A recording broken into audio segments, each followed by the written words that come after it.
नमस्ते दोस्तों। मेरा नाम रश्मि है, लेकिन मेरे ससुराल में सब मुझे रशीली भाभी ही बुलाते हैं। क्यों? क्योंकि मेरी उम्र अभी सिर्फ 27 साल है। शादी को ठीक 2 साल हुए हैं और मेरा बदन, अरे, मैं खुद भी शर्माती हूँ जब आईने में देखती हूँ। काया ऐसी है कि साड़ी की पल्लू भी कभी-कभी फिसलने का बहाना ढूंढती लगती है।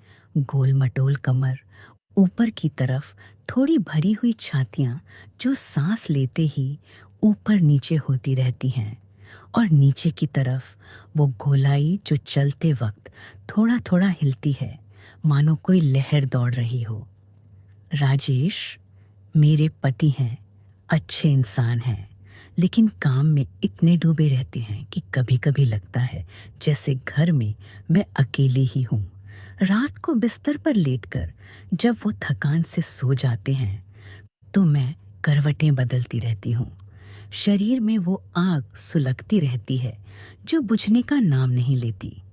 हमारे गांव का नाम है रामपुर, छोटा सा, जहाँ सब एक दूसरे को जानते हैं। मेरे ससुर जी का नाम है रामलाल, उम्र 58 साल, लेकिन ताकत अभी भी जवान है। कंधे चौड़े, मूंछें पतली और बात करने का अंदाज ऐसा कि सुनने वाला खो ही जाता है। उनकी आवाज में वो गहराई है जो सीधे दिल तक उतर जाती है। सासू माँ तो गुजर चुकी हैं, इसलिए घर की सारी जिम्मेदारी अब मेरे और ससुर जी के ऊपर है। छोटा देवर भी है, लेकिन वो शहर में पढ़ाई करता है, महीने में एक बार आता है। मैं आज आपको अपनी जिंदगी की वो कहानी सुनाने जा रही हूँ जो कभी कभी रात को सोते वक्त भी मुझे हंसाती है और कभी कभी उसमें कुछ डालने को मजबूर कर देती है। वो गर्माहट, वो स्पर्श, वो नजरें, सब कुछ याद आता है तो शरीर सिहर उठता है। वो दिन था जब हमारे गांव में अन्नकूट का त्योहार आया। खेतों से नई फसल आई थी और घर में सारा अनाज एक जगह रखना था। राजेश सुबह सुबह खेत पर चले गए थे, बोले थे शाम तक लौटेंगे। मैं रसोई में चावल दाल बना रही थी जब ससुर जी अंदर आए। उनकी आंखें मेरी तरफ गईं और उन्होंने कहा, रश्मि बेटा, आज अनाज का ढेर लगाना है, अकेले मेरे बस का नहीं, तू थोड़ा हाथ बंटा दे। मैंने साड़ी की पल्लू को ठीक किया, लेकिन वो थोड़ा सरक गई, छातियों की गहराई झांकने लगी। मैंने बोली, जी बाबूजी, मैं आती हूँ। हम दोनों कच्चे मकान के पीछे वाले कमरे में गए, जहाँ अनाज के बोरे रखे थे। कमरा थोड़ा अंधेरा था, लेकिन खिड़की से हल्की रोशनी आ रही थी जो मेरे बदन पर पड़कर चमक उठती थी। ससुर जी बोरे उठा रहे थे और मैं उन्हें एक एक करके ऊपर रख रही थी। उनका हाथ कभी कभी मेरे हाथ से टच हो जाता, कभी कमर को छू जाता और मैं सिहर जाती। वो हंसकर कहते, अरे रशीली, डर मत, ये तो बस अनाज है, गर्मी तो तेरे बदन में है। उनकी उंगलियां मेरी हथेली पर रुक जाती, जैसे जानबूझकर। मैं शर्मा जाती, लेकिन वे हंसकर कहते, हाँ बेटा, जवान उम्र में गर्मी तो लगती ही है। राजेश तो शहर भागता रहता है, तू अकेली कैसे संभालती है? मैंने जवाब दिया, संभाल लेती हूँ बाबूजी, लेकिन कभी कभी अकेलापन दबा देता है। मेरी सांसें तेज हो गईं, छातियां ऊपर नीचे हो रही थीं। बातें ऐसे ही चलती रहीं। अनाज रखते रखते शाम हो गई। पसीना मेरी साड़ी को चिपका रहा था, ब्लाउज पारदर्शी हो गया था और ससुर जी का कुर्ता भी भीगा हुआ था। उनकी छाती की मांसपेशियां साफ दिख रही थीं। उन्होंने कहा, रश्मि, अब आराम कर, तेरी कमर तो ढीली पड़ गई होगी। उनकी नज़र मेरी कमर पर टिक गई। जहाँ साड़ी लिपटी हुई थी। मैंने कहा, नहीं बाबूजी, आपकी ताकत देखकर मेरी भी हौसला बढ़ गया।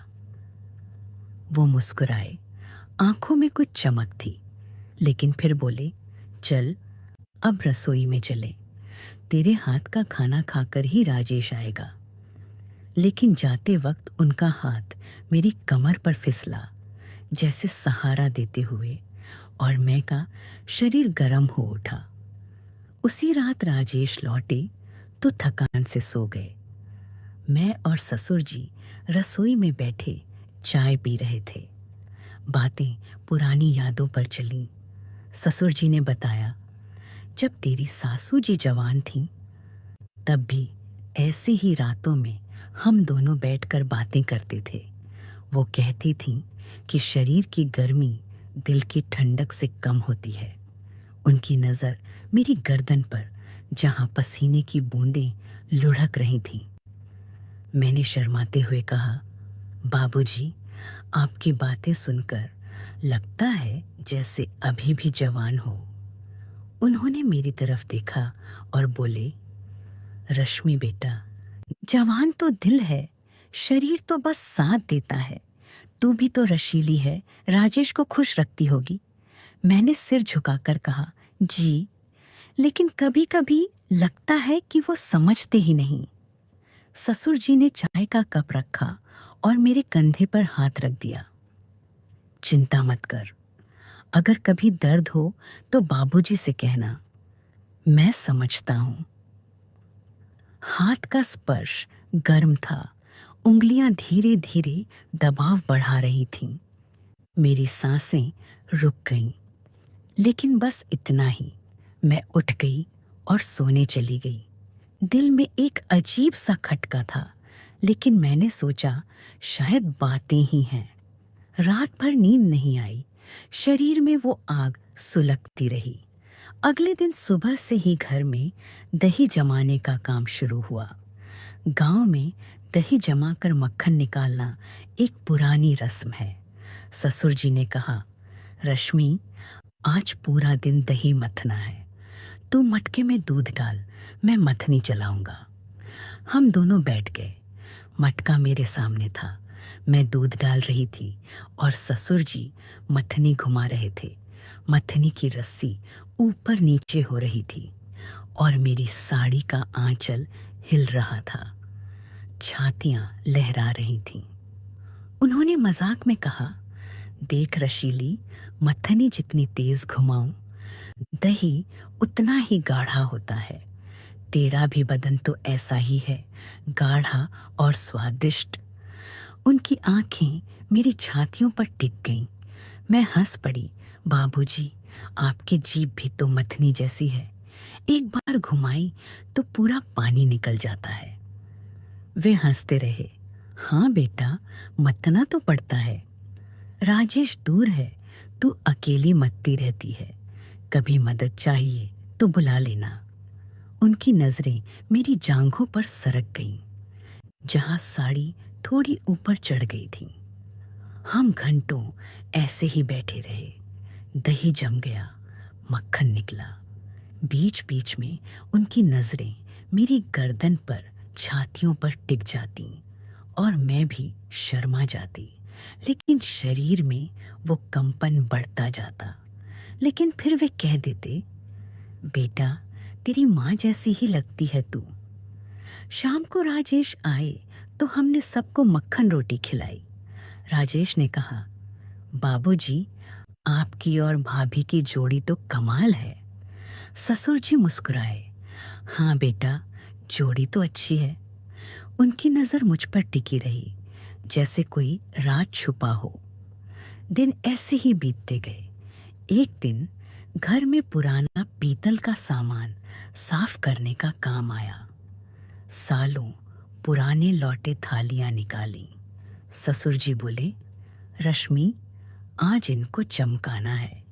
तू साबुन लगाकर रगड़, मैं पानी डालूंगा। हम दोनों घुटनों पर बैठे थे। पीतल चमकते वक्त मेरे हाथों पर पानी छींटता, साड़ी भीग जाती। ब्लाउज मेरे बदन से चिपक जाता, हर उभार साफ दिखने लगता। ससुर जी ने कहा, देख, तेरे हाथ कितने नाजुक हैं। राजेश इन हाथों को कभी छूता भी है। उनकी उंगलियां मेरे हाथ पर फिसल रही थीं। मैंने सिर झुकाकर कहा, कभी कभी, लेकिन आप जैसे नहीं।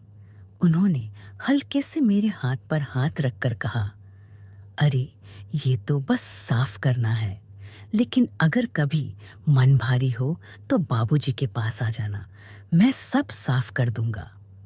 उनकी सांस मेरे कान पर लग रही थी, गर्माहट फैल रही थी। शाम तक सारा सामान चमक उठा।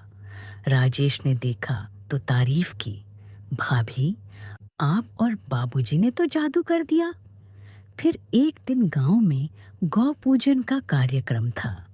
घर में गायों को सजाना था। ससुर जी और मैं दोनों मिलकर गायों को हल्दी कुमकुम लगाते रहे। गाय के थन पर हाथ लगाते वक्त ससुर जी ने कहा, रश्मि, देख, गाय कितनी दूध देती है, तेरी तरह भरपूर। उनकी नज़र मेरी छातियों पर गई। मैंने शर्माकर कहा, बाबूजी, आपकी नज़र तो हमेशा भरपूर चीज़ों पर ही जाती है। वे हंस पड़े। हाँ बेटा, भरपूर चीज़ें ही तो जीवन देती हैं। राजेश को तो पता ही नहीं कि घर में कितना खजाना है। हम घंटों गायों के पास बैठे रहे, बातें परिवार की, जिंदगी की, और कभी-कभी थोड़ी गहरी। उनकी उंगलियां मेरी पीठ पर सरक जाती, जैसे सहारा देते हुए। लेकिन कभी कुछ हुआ नहीं, बस बातें, स्पर्श और वो नजरें जो मेरे बदन को सहला रही थीं। महीनों ऐसे ही बीते। राजेश ज्यादा समय बाहर रहने लगे। मैं और ससुर जी घर संभालते। कभी रात को चाय पीते हुए वे कहते, रश्मि, तू रात को अकेली सोती होगी, डर नहीं लगता? मैं कहती, डर तो लगता है बाबूजी, लेकिन आप हैं ना पास में। वे मुस्कुराते, हाँ, मैं हूँ, कभी मन हल्का करना हो तो आ जाना। उनकी आंखों में वो चमक जो रात को मुझे बेचैन कर देती। लेकिन मैं जाती नहीं, बस दिल में एक सस्पेंस रहता। लगता जैसे कुछ होने वाला है, लेकिन होता कुछ नहीं। शरीर जलता रहता। फिर एक दिन सब बदल गया। वो दिन था जब राजेश शहर से लौटे और बोले, बाबूजी ने मुझे सब बताया। मैं घबरा गई। ससुर जी मुस्कुरा रहे थे। राजेश ने आगे कहा, बाबूजी ने मुझे बताया कि तुम कितना अकेलापन महसूस करती हो, इसलिए उन्होंने मुझे सुझाया कि हम एक छोटा सा सरप्राइज प्लान करें। मैंने सोचा था कि तुम्हें गुस्सा आएगा, लेकिन बाबूजी ने कहा कि रशीली बेटा तो समझ जाएगी। मैंने पूछा, क्या सरप्राइज? राजेश ने मुझे गोद में उठा लिया और बोला, हमारा बच्चा। बाबूजी ने मुझे समझाया कि तुझे माँ बनने का सपना है। उन्होंने सिर्फ तुझे खुश रखने के लिए वो सारी बातें की, वो स्पर्श, वो नजरें, सब तेरे मन को हल्का करने के लिए। असल में बाबूजी ने मुझे चिट्ठी लिखकर बताया था कि तू अकेली है और मैं ज्यादा बाहर रहता हूँ। उन्होंने कभी कुछ गलत नहीं सोचा, बस परिवार को जोड़ने की कोशिश की। मैं रो पड़ी। ससुर जी ने मेरे सिर पर हाथ रखा और कहा, रशीली बेटा, तू हमारी बहू है। मैंने कभी धोखा नहीं दिया, बस तुझे खुश देखना चाहता था। राजेश अब ज्यादा घर रहेगा। राजेश ने कहा, हाँ, अब हम तीनों मिलकर इस घर को और सुंदर बनाएंगे। उस रात हम तीनों बैठकर हंसे। ससुर जी ने मजाक किया, अब बच्चा आएगा तो रशीली भाभी और भी रशीली हो जाएगी। लेकिन अब सब कुछ साफ था। वो सारी गर्मी की बातें, वो स्पर्श, सब एक प्यारे परिवार की कोशिश थी। कोई धोखा नहीं, कोई गलत इरादा नहीं, बस प्यार, समझ और परिवार। अब मैं माँ बनने वाली हूँ। राजेश घर पर ज्यादा रहता है। ससुर जी अब भी चाय पीते हुए पुरानी बातें याद करते हैं और हंसते हैं। गांव वाले कहते हैं, रामपुर की रशीली भाभी ने परिवार को कैसे जोड़ दिया। और मैं सोचती हूँ कि जिंदगी कितनी मधुर हो सकती है जब दिल साफी। दोस्तों, ये थी मेरी कहानी। थोड़ी सी रशीली, थोड़ी सी सस्पेंस वाली, लेकिन आखिर में सिर्फ प्यार वाली। अगर आपको अच्छी लगी हो तो बताना। रशीली भाभी की तरफ से नमस्ते। अगर आप लोग भी मेरी जैसी कहानी बनाना चाहते हैं तो कमेंट कीजिए पेड कोर्स।